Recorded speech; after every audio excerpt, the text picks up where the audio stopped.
first off, I want to congratulate you and your team for finding Charlotte safe and sound. How did it feel to know that you all could deliver that good news? Oh, it was a great feeling when we hit that residence and she was in there and she was alive and we were able to bring her out successfully. It was amazing.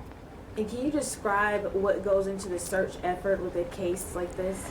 Well, there's multiple facets in a case like this. We have a wooded search, which we bring in our DEC forest rangers who are experts in grid searching and organizing grid search. So they coordinated the park search for us, like looking for her in the woods if she had walked off, wandered off, got hurt, injured, lost, those types of things. We had about 6,000 acres of park up there we were trying to search, which yesterday we had over 400 people out there in the woods searching during the day. And at the same time that's going on, we're doing a criminal investigation on the other side in case, trying to determine was she abducted, was she a victim of a crime. So we have our investigators, we were working with FBI Behavioral Analysis Unit and several other agencies. Huge team effort. We had tons of resources committed to this to try to bring this to a successful conclusion. Awesome, and I heard from the press conference on Sunday, you guys broke down the time frame of everything, and you said that because of the time frame, you all immediately believed that it was an abduction. Can you talk about it? When it first happened, we couldn't immediately jump to the fact that it was an abduction. You know, we had a bike sitting in the road, no evidence of a struggle or a crime. You know, so our first inclination is search the woods, but at the same time, we treat it as if it could be an abduction. So we're working that angle just in case, but we have kids, children all the time, like they park their bike, they see an animal, they walk into the woods and they get lost. You know, we had campers right in that area that saw nothing, didn't see anybody take her, that were close enough where they could see where the bike was and didn't see anything. So we had no indication right away that she was abducted. You know, so we had to do our due diligence, searching the woods, and at 7 o'clock at night it's getting dark, so that's an obstacle for us. And the call comes in at 6:45. We have to get resources up there, get prepared, and start searching that wooded area. So I know everybody looks at NCIS and they have things in place in 10 minutes.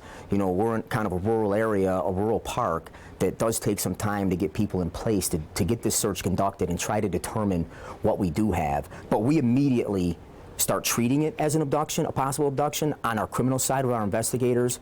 But we have to verify some things first before we try to confirm of what it really is. Because, like I said, we get these things daily. Kids wander off, they run away from home. There's different things where it's not an abduction, it's not a crime. You know, so we have to rule some of those things out. Makes sense. And I know you guys got a ransom note about 4:20 in the morning. Is that when you all were first aware that this is an abduction? That would have been the first solid clue that we had that it was an abduction. Obviously, we were getting into the point. We've done a lot of ground searching. We've covered a good portion of that park.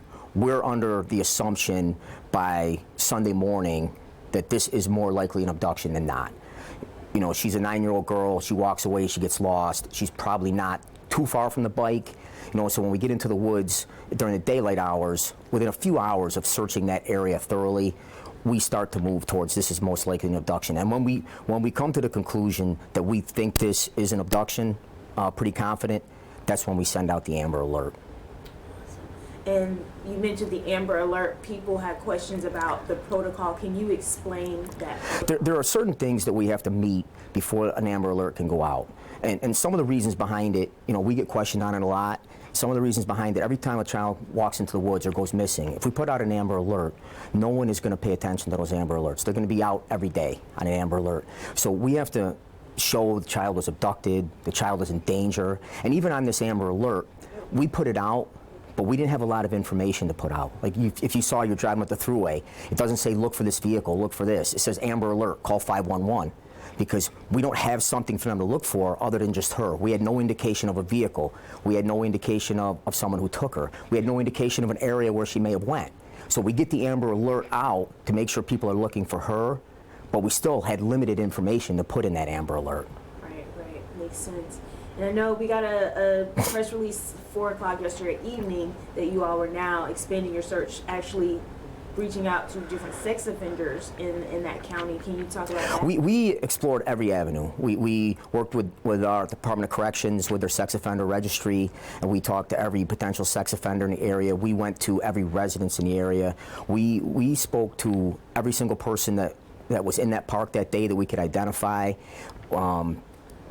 Any lead we could come up with, we were exploring it and looking at it thoroughly.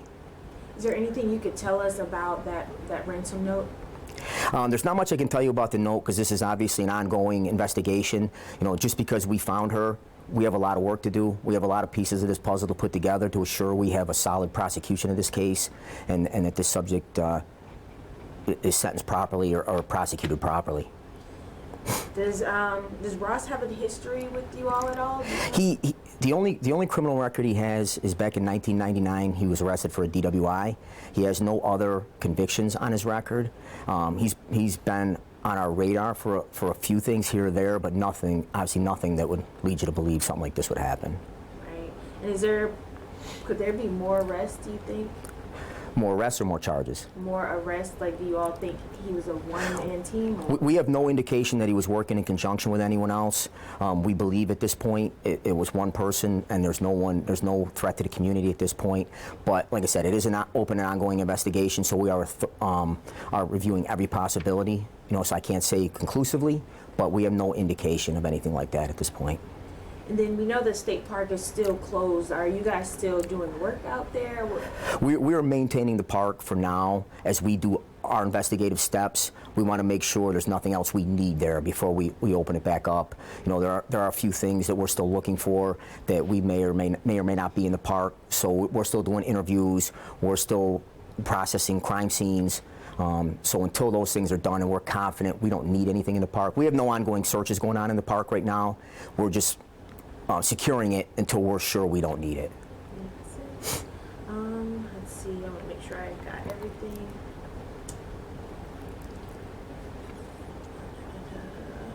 Okay, here's your question. Were you all looking at Ross before the ransom letter? We were not. Okay. And then, is there anything else that you need from the public right now?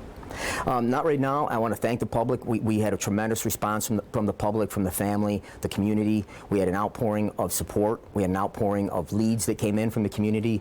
They reached out to us. We tried to track down everything that came in, but that community up there has been outstanding to support us and to support her family.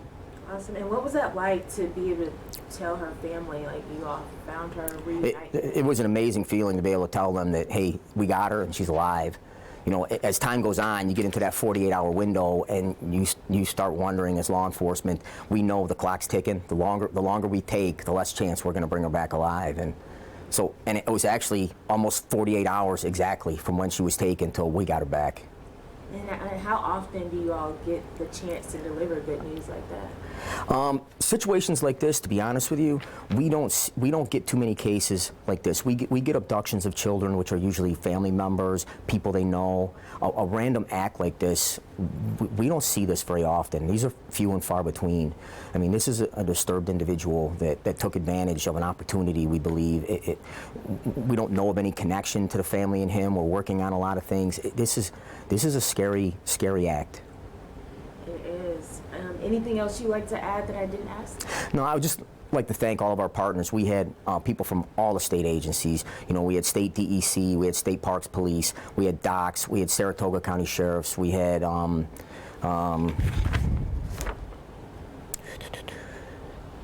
Schenectady County Sheriffs, Schenectady Police Department, and the FBI was phenomenal for us. They flew people in from all over the country.